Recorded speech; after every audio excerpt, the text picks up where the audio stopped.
but we are here to make our profession serve the African child.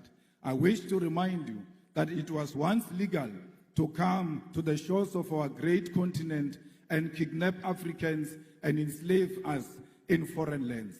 It was once legal to rape African women and children because they did not have the right to dignity of their European oppressors.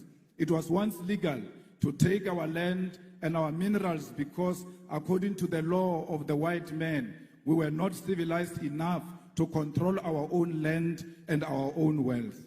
In South Africa, our freedom, our oppression, our resistance all had law at the center of it.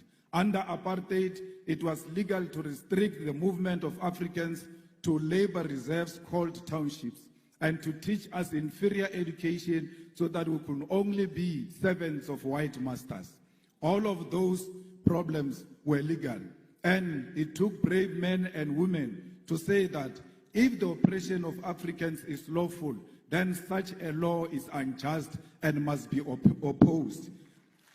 Today, as our continent is troubled by corruption, leaders who utilize state machinery to sustain their rule at the expense of the poor and the African lives in abject poverty, a question we all ought to ask ourselves is whether the time for the legal profession and the activists to once again stand up for what is right.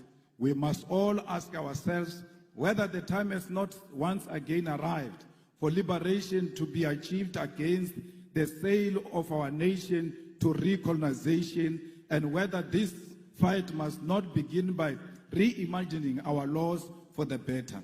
We must therefore reach into this deep history of resistance and solidarity which is shared by our two nations in order to achieve the goal of restoring the humanity of Africa and her people. My brothers and sisters, the humanity of Africa is at the center of what the EFF stands for.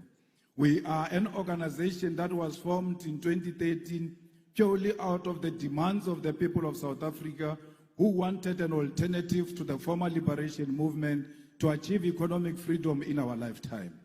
We are an organization which is born out of the blood of slain mine workers in an area known as Marikana, where 34 miners were shot down execution style, and the 13th anniversary of their execution was this month on the 16th of August 2025. Yet the families have not seen any justice. No one has answered for this grave injustice. It is out of this